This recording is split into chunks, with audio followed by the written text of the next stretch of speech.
Welcome to the season 1 finale of Fandom X Archive, the podcast that I started in May.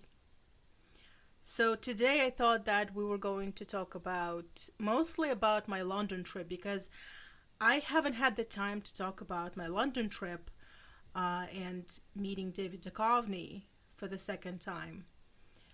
And I thought that it's not exactly X-Files content, but it is content related. Oh, thank you so much. I love your shirt. Yes, it's the X-Files. It was given to me by a friend. I love it too. I wear it so often. It's so soft. If you have any questions, that was amazing. The trip, the London trip, it really was. It really was. But we'll get to that. Guess I'll just start recapping the year that's been, why this podcast, and why now, and why in the format that it exists in. I've been wanting to talk about the old days of the fandom for a very long time. And I've covered this in some of my earlier episodes also, because there was a time when I felt so disillusioned by the way that sub part of the fandom had gone into. There was so much negativity, so much toxicity, so much hate of the creators, the writers, and it felt like that was the majority of the fandom. Of course it wasn't. It was a loud minority, but it really did poison the experience. There was a time when I did not want to be part of the fandom at all. I just thought that, I'll just watch the show by myself and maybe write my own little analyses, but I wouldn't interact with anyone. But starting this podcast and then going to File Fest and meeting all of these fans in person, it cured me of my disillusionment. It cured me of my fandom fatigue. I was just so overwhelmed with how many awesome people we have in this fandom, and that the opinions that are being so loudly shared on the internet about Chris Carter or other writers, they are not representative of the fandom in general. So I am very grateful for the File Fest, for meeting all of you, and I'm also grateful for starting for this podcast. So the idea came to me a long, long time ago, and I was talking about it first with Melissa, and then, with other people, and I was just constantly thinking about it. And I thought that this format was really good for this kind of project, because you talk a lot, you have a lot to say, and this is so much easier and more convenient for everyone to just talk about it instead of writing long essays. Of course, I write scripts for most of the podcast episodes, but that is different. I'm still mostly talking. So I started working on the podcast. I started working on this project, I would say, in fall last year, maybe even earlier than that. And I was very, very anxious because I have never done a podcast before. I hate my voice. I hate listening to myself. I don't think I am cut out for this. This is very strange and scary to me. I am not used to being in the public eye. But I figured, hey, life is short, and everyone and their neighbor is starting a podcast about whatever. So I thought, why the hell not? And so I did it, and then began the work, of course.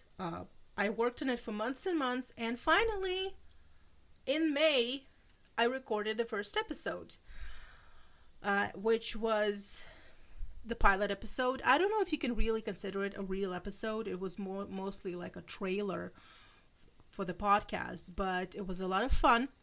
And I reached out to you guys, to my followers, asking for someone who is, talented in the music department to write and compose and play a theme song for the podcast. And my friend Katrine volunteered, and bless her, she refused to take money for it. She just said, as payment, why don't you just give me a shout outs and promote me on your podcast, which I do in every episode. So, and I said this before, I really, really love this theme, because the theme music, because it's so mellow, and at the same time, when I listen to it, it gives me the feeling like this is legit, this is for real. And I had my other friend, Rafa, be my beta listener. I recorded the first recording I made. I sounded so insecure and shy, and she gave me feedback. She said, this is good, but you sound kind of shy. I think with each episode you can hear me getting less and less shy and more comfortable behind the mic, which is good. So May was the first episode, and then the funny thing is that I was working the entire time I was producing these episodes. So I started working in the beginning of May and until the last of August, and in this just full-time job, very stressful, very, very demanding, soul draining, and I still managed to produce 4 episodes. And that's because I was having so much fun. Working on this podcast was like therapy for me in the midst of all this, pardon my French, a crap sandwich. Just because I had so much fun, it didn't feel like additional work. It just felt like this adventure I was going on. And so I am very proud of myself, but I'm also very humbled by how, I wouldn't say easy, but how doable it was to produce 4 episodes, just like, in a row while working. And the episode that I am most proud of is Welcome to Xville, which is the closest we've gotten to a radio play for now. I just had so much fun researching it, just delving into the Xville chat archives and looking and then writing the script and incorporating myself as a character into that setting with those characters, and then searching for sound effects, the free sound effects you can get on the internet. It was so much fun. And then of course recording it and then editing took very long time, but I am so proud of the result. I am so happy with how it turned out. And if I had a choice, I could probably the rest of the podcast could just be me doing this Xville reenactment for episodes on end. But I decided from very early on that I would not lock myself in terms of what direction this podcast would go in. I wanted to do an interview here and a deep dive into any old forum there, and maybe a fanfic read. And so far, we've had a bit of everything. We've had 2 guests on the show, Elise Wax and Penny Evans, both wonderful, wonderful people, X-Files fans, writers in their own right. And I am so happy and grateful that they wanted to be on my show and that I got to talk to them fan to fan and just person to person. I felt like that they contributed so much to the podcast and into what I think it should be like and should be about, because it's about the fandom. It's about the community that we have, and it's about, I don't want to overuse the word positivity, because we should be able to talk about more negative things in the fandom, but I still want the tone to be positive. I want to approach each topic in good faith. And this is actually something that I also decided early on, because this was something that I felt in those toxic fan spaces, that these fans are approaching each topic in bad faith, whether it's some writing decisions, character arcs, anything is just, oh, this writer wrote this because they hate all women, or they hate this character, or they want to hurt us, the fans. It becomes this conspiracy mindset, and they, like I said, they approach it in bad faith. And I did not want to do that, especially since I myself felt so disillusioned with some of the parts of the fandom. And I felt that if I was going to start a podcast from this angle, then it would soon turn into something very negative and not enjoyable for anyone. So I decided early on that I wanted to go into this in good faith, and I wanted to have an open mind and go into this without any judgment. I feel like I've been succeeding with this so far, and both my guests have been very good at contributing to this atmosphere of openness and good faith. So cheers to you, Elise, and cheers to you, Penny, and thank you for being on my show. Let's talk about London. Now, I have been a fan of David's writing for many years. I've read all of his books.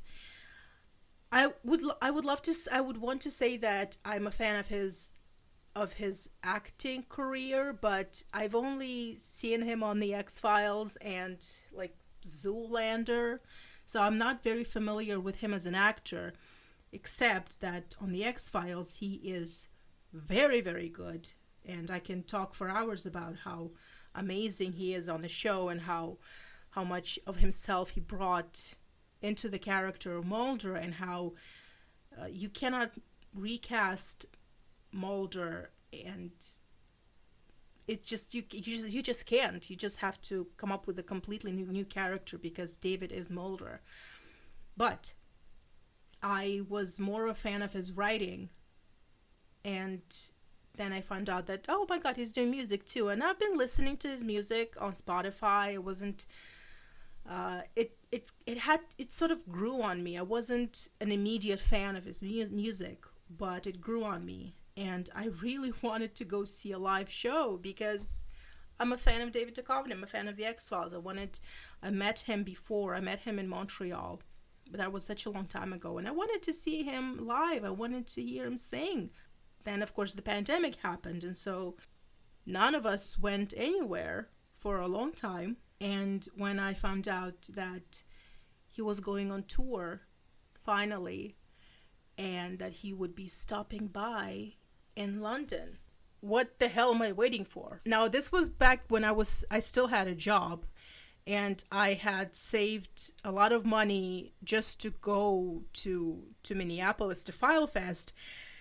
And I thought, oh my God, can I really afford one more trip the same year, just a month, like 2 months later after the FileFest? And it was just this like carpe diem. I have to go, because it's now or never. I don't know when he's gonna, if or when he's going to release another album, or if he's going on tour again. And London is so close, and I've always wanted to see London, and so I thought that this was my chance to see both David and London. And so I bought the ticket to his show, VIP, of course, because I wanted to meet him again. And I started, and then I booked the hotel, plane tickets, all of that. Actually, by the time that it was time to book the plane tickets, I was broke again. My mom, bless her, she lent me the money, and she helped me sponsor the trip, which I'm very, very grateful for. And what else? Yes, and so I went to London. Up to that point, I had never been to London or to Great Britain in general, and I just fell in love with the city. Now, I understand that I had only seen one tiny fraction of London. I stayed in one place, in one neighborhood, basically just hotel, some shopping and food courts, and the venue where the concert was. That's it. That was my entire London experience. But from what I have seen and from what I have experienced, it just gave me such a taste for. I want more. I want to see more of London. I want to go there again, and I want to experience more of the city. I don't want to just stay in this one.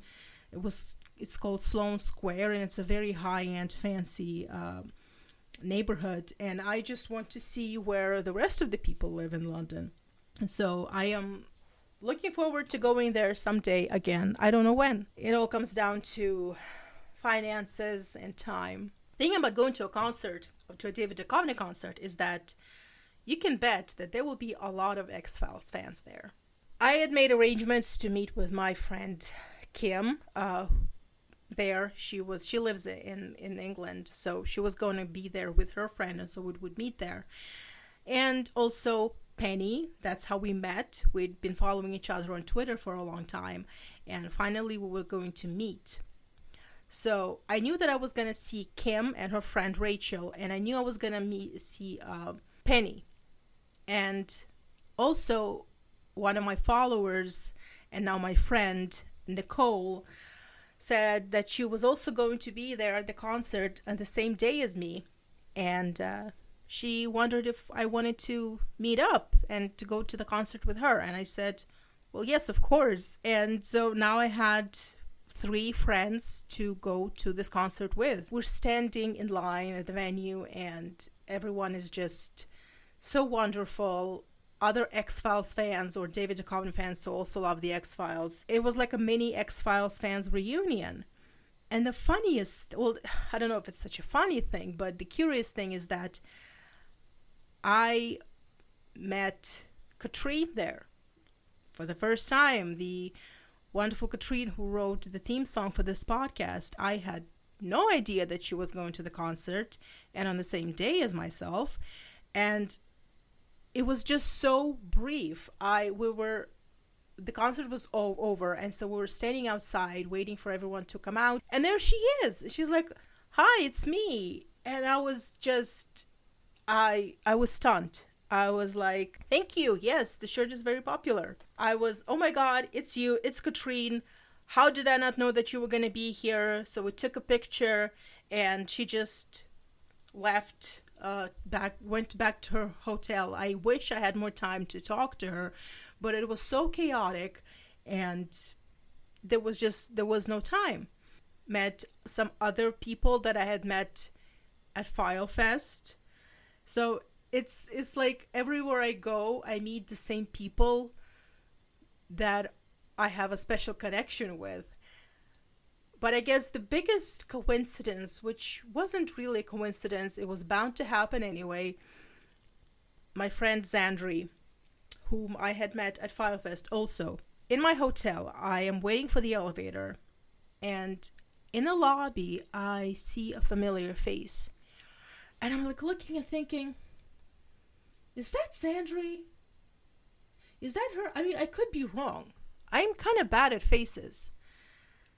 And I screw the elevator, whatever. I go into the lobby and I say, "Excuse me, but aren't you?" And then she looks up at me, and she just jumps out and says, and just gives me the biggest hug.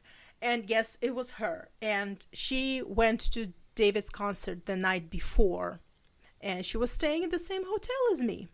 And we just had this little reunion, and we also took pictures, and she gave me the drink. The Jillian has this brand of soft drinks, and I'm afraid that if I say the name of this drink, I'll be banned from Twitch, so I'm not gonna say it. But she gave me the drink. Thank you for the drink. I drank it all. It was okay.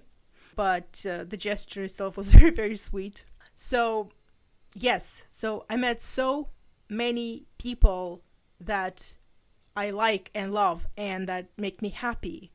It's almost like David was this, I don't know, gravitational, I don't know how to say it, like this nexus, and like had this gravitational pull, and all of us just gravitated to him and met each other. God, that sounds so silly. But it's true. That's what being in a fandom should be about. It should be about friendship and making connections and meeting people in different places and instantly recognizing each other and just making each other happy. This is what it should be about. It shouldn't be about fan wars or my ship is better than your ship or whatever. David, like I said, I had met him before in 2018 at Montreal Comic Con. But of course, that was a long time ago, and I knew that he wasn't going to recognize me. I had no problem with that. At File Fest, I gave some of the actors and writers and other guests, other attendees, a bunch of presents, and I thought, well, I need to give David something. And I didn't have enough time to knit him a scarf or crochet him a scarf. So I had made this, it's called a tushkuyiz. It's this Central Asian, Kazakh, Kyrgyz ornament that you make with felt or different materials. And so I just made it with felt and some sparkling paper. Very much just this project I had for fun. And I thought, well, why don't I just give him that? Because it is personal. It is from my culture and it's unique. You don't see that kind of craft very often. And thought, okay, fine, I'll give him that. And also, I thought I was being so clever that I would give him a sticker. I don't have the sticker anymore because I gave it to him, but it's the outline of Mulder. The sticker is Mulder, and against a starry background, and with the quote from his episode, The Unnatural. You know, the one where he says, I have seen the life on this planet, Scully, and this is exactly why I'm looking elsewhere. And I thought I would give the sticker to him. Finally, my brother, who is also an X-Files fan, he could not attend the concert because he had to work, so he gave me his favorite book for David to sign. And in that book is an autograph from Nicholas Lee from when I met him at X-Fest last year. Spoiler alert, in that book, there are David's and Nicholas's autographs exist side by side. Armed with all these presents, I went to meet David Duchovny. Now, you have seen the pictures. I was telling Kim how that picture turned out the way it did, why we're standing there holding hands, and why the present that I gave to him was in full display. Was it intentional? No. So what happened was, you go into the greeting room, and the manager, he asks your name, and then he says to David, well, this is this and that. This is Dinara, he said. And I'm holding the presents in one hand, and I'm waiting for, to shake his hand. And I take his hand, and I think, and so we shake hands, and I think that we're going to the little table where he can sign the stuff and where I can give him the presents. So I charge to the little table. Meanwhile, he is still holding my hand, and he pulls me all the way back to where the picture is being taken. So I'm still holding David's hand, and I'm being pulled by him back to where we were standing. And that's how we froze to take the picture. That was it. there was no, I wanted to give him a hug. I wanted to put my arm around him, but that's how we froze. And I said, oh, we're going to take the picture first. And so we're standing there, and I'm holding David's hand with both of my hands. And with that thing, with that tushkiges that I made, well, I did make it for him, that I was going to give him front and center as if we had planned the whole thing, which we did not.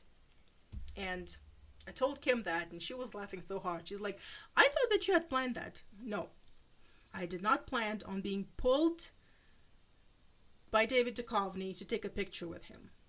That was not in my plans for 2023. So we took the picture, and then went to the table, and I gave him a book to sign, and I said, well, this is for, I already have your autograph from Montreal, and this is for my brother. Would you like to sign it? Well, please sign it. And I said, well, this is Nicholas Lee's autograph. And of course he knows who Nick Lee is. They were friends. And so he opens the book, he like leafs through it, and then he sees Nicholas's autograph, and he just studies it for like good 3-4 seconds. He just studies it, just reads it. Which I thought was kind of funny. I guess he wasn't expecting that. But so he just signed. I told him what my brother's name is, and so he signed the book. And then I just gave him this one little present, and then I gave him the sticker. And I said, well, I just wanted you to have this because of this quote. And he looks at the sticker and says, yeah, well, I wrote it. So, and I was like, yeah, I know. And that was it. Everything just happened so fast because there were like hundreds, I don't know how many people were in line to meet David Duchovny. I was in the group that went first, so I guess I was lucky that way. He wasn't as tired. You know, sometimes you meet a person and you get one impression from them, and you meet them again and you get a different impression, and it could be because they're tired or just so many variables. But with David, he really has that same energy, the energy that he had in 2018. It's the same. He's very calm, and is very calming. He's very disarming. He's just so chill. His energy is just, he's like a surfer dad. I guess that's how I would describe him. He's very quiet and soft-spoken, but very assertive. When you're standing next to him, it's like you're very nervous, but at the same time you're very calm because he just exudes this confidence. That happened. And then, of course, the concert, I had a good seat. I was on a balcony. I wish I had splurged for a front seat, but the balcony was also pretty good. You've seen the pictures. I took a lot of pictures. I took some videos, and I just did not want that concert to end because the music was great, and he was great, and the band was very, very good at what they do. But it was mostly his energy. He just has this stage presence. You wouldn't think that of like a Hollywood actor, but he has this stage presence. He owns the stage, and he's so comfortable on the stage. He's just so laid back and relaxed, but at the same time is very professional with what he does. So you have to respect that. And like I said, I did not want that night to end because I just wanted him to keep on singing. And the funny thing is that I was sitting next to this older British gentleman, and who was also a fan of David, and we just talked between songs. It was very difficult to hear him because it was so loud, but we just had like a friendly conversation. And then we thought the concert ended. We thought it was over because the band, David and the band, they left the stage, and we thought, well, okay, I guess it's over then. But none of us left our seats. We're still sitting, except for this gentleman who was sitting next to me, he just got up and left. He got up and left, and like less than a minute later, David came back on stage, and the show kept on going for another, I don't know how many songs. So it wasn't exactly an encore. It was just, they were just taking a break because David had to change locations. He went up to this balcony to sing from there. So that gentleman just missed a good portion of the concert. I just felt so bad for him. Felt so bad for him. But the concert was amazing. I think I said on Twitter that, okay, so the thing is, I don't do concerts. I don't go to a lot of concerts. I went to see Lady Gaga in 2009, I think, in Malmo. And then I went to see Lionel Richie, also in Malmo, in 2012. And that's it. I don't do concerts. Unless there's like a free concert during the Malmo Festival, then I'll go. But otherwise, it's not that I don't enjoy going to concerts. It's just that the artists that I follow and love don't usually come around here.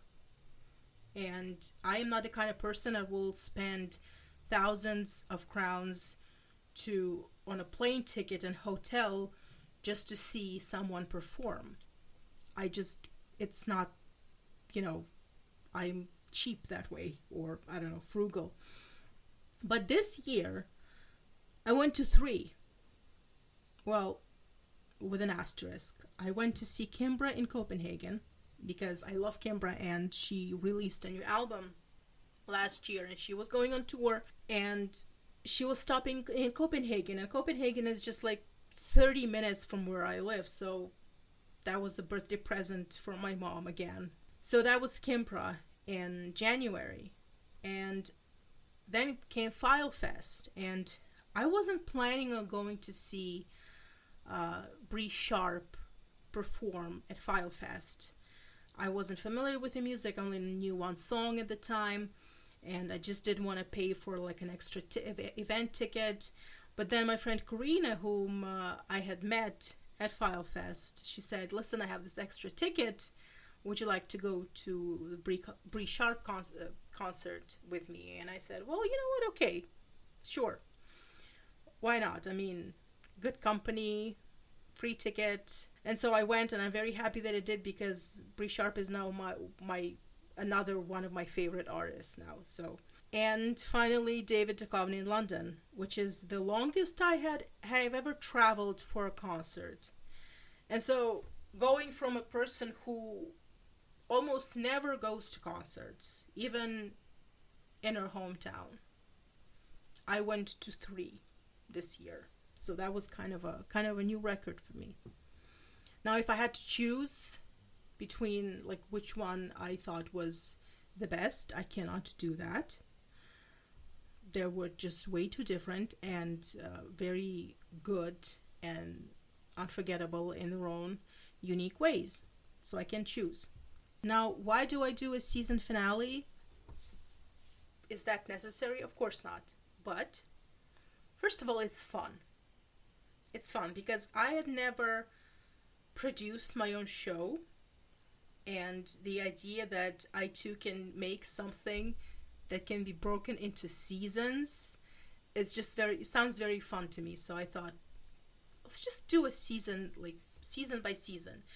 And also because it just seems like a good thing to do, like a smart thing to do when you do a podcast, to have different seasons, to give yourself and your audience some sense of finality and some sense of order, because this is one season, and then come next season and we can do something else. We can do something different. We can try something else. We can change the format maybe.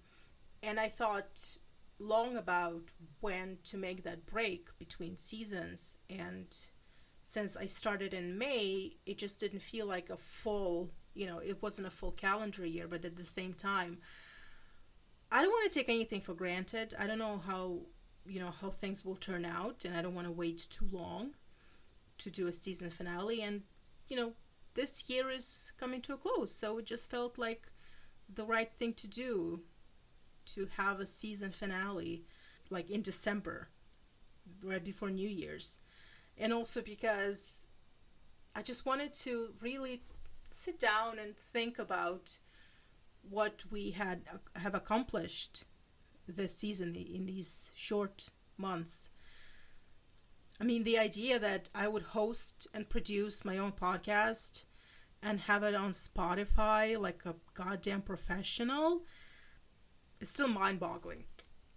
I still do not understand that I get to do this, that I get to have so much fun doing this also. So, like I said, the episode that I'm most proud of is Welcome to Xville, but the episode that got the most attention was the recap of FileFest, even though it was also the longest one. But all the other attendees at FileFest wanted to listen. I got such good feedback from some of the attendees. They said, "Oh, I love listening to this episode because I just want. It feels like I'm reliving FileFest all over again," and that's the point, right? So if you were at FileFest and you want to relive it again, I suggest you listen to the episode. And if you weren't at FileFest, then all the more reason to listen to that episode, because I cover pretty much everything. That's why the episode is so long. But then, of course, the interviews have a very special place in my heart, because I get to talk to my friends about things that we both love. And I'm also very grateful for all of you who reached out and shared your stories of attending different X-Files conventions in the 90s. Because we did that for an episode, I was sharing your stories with the rest of the audience, and that was very touching. For next year, I don't want to give you any spoilers. I don't want to spoil anything, and also I don't want to give away anything prematurely. I don't know how things will turn out, but I have some interesting ideas for next year, for the next season. I also want to sort of go back to the roots, if you can even call it that, after one season, but I want to go back to doing deep dives into old fan sites and chat rooms. We only had 2 episodes for that. We had What the Hell is this News Group for, about alt.tv.xfiles, and Welcome to Xville. And I want to go back to doing this investigative work and do deep dives into these fan sites, because that's a lot of fun. But then again, I have potential interviews also that might happen. I also want to talk about my own experiences, but the bread and butter of this podcast is deep dives into old school fan sites and chat rooms. Also, I have not yet done a book review, but there are a number of X-Files books, mostly nonfiction, that I am just dying to talk about. I want to talk about them. And I don't care if no one will listen, but I will talk about them. But I just have to figure out, because I have written so many book reviews, but I have never had to review a book for a podcast before. So once I figure out the way to talk about a book like this, instead of writing it on my blog, I will do a book review on this podcast. Because that's how it all started. That's how my content creator career started on the internet. I had a book blog. I would do book reviews. It's a thankless, payless job. I don't do that anymore. I don't do review requests. So you have that to look forward to. And yes, I guess that's it. Also, before I forget, My blog, my site, my WordPress site, which is called aliensupersoldier.com, obviously, has always been this potpourri of book reviews and essays and just whatever brain farts, rants I had that I wanted to put on paper or on in my word processor. Now I am going to do a complete overhaul and repurpose the entire site to serve as a home base for this podcast. So aliensupersoldier.com will, starting next year, be a site dedicated to this podcast, which means that you can find old episodes there and newsletters and other information, other goodies, maybe even some outtakes. I don't know. I haven't thought that much about it, but it's time to give this podcast a home. So look forward to that. And also, as I mentioned in my last podcast episode, I will be launching a new site, and this one is for all you novelists out there. It's called The Year of the Novel, and it will be about, basically I will be documenting my novel writing process throughout the year. Because as I said before, NaNoWriMo doesn't work for me. I think NaNoWriMo is an amazing, wonderful, very useful project for a lot of people, and for me in some ways. But the format, the deadline, where you have to write 50,000 words of a coherent manuscript in only 30 days doesn't work for me. So I'm going to start this Year of the Novel project because I want to have a finished final draft of a novel in a year of my novel. And so I want to invite you on this journey with me. Anyone who's interested, anyone who is a novelist, already published or aspiring, or you're just curious about how writers write, you're welcome to join me on that journey of misery and joy. Year of the Novel, starting next year, and also aliensupersoldier.com will be home base for Fandom X Archive, the podcast. Thank you so much, all of you, for listening. Thank you for downloading the podcast. Thank you for indulging me in this, because when all is said and done, I'm doing this because I think it's fun. Yes, I feel like I have some role to play in all of this, in the fandom and in the culture. But in the end, I would not be doing this if I didn't have fun. And I'm having so much fun. And I am very grateful that you're indulging me in this and that you're willing to share this joy with me. And this is the most fun I've had in years, actually. And I didn't know that I've written fan fiction before, and I make X-Files memes, but I never thought that I could be contributing to the fandom of my favorite show in any meaningful way. And I feel like I am. And I'm not trying to sound self-absorbed or say that I'm so important, but on the contrary, I feel very grateful that I get to contribute something to this fandom and to the legacy of this show.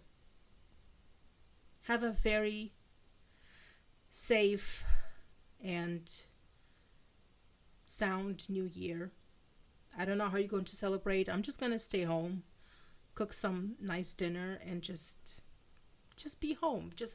I'm too old. I've partied out. Turning 38 next month. I am not interested in any wild parties anymore. So I'm just going to chill at home.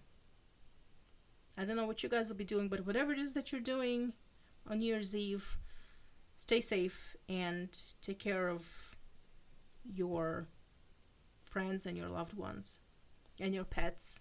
I wish you a happy new year, and I will be posting this episode on SoundCloud and Spotify, and I am working on getting my Apple Podcast to work. You can look forward to listening to this episode in its finished form. I don't know when, maybe on New Year's Eve. Maybe, we'll see. We'll see how much time I have. Okay, well, thank you again for indulging me. And this has been quite a year. Very traumatic and heartbreaking in many ways, but also I got to File Fest. I got to go to File Fest.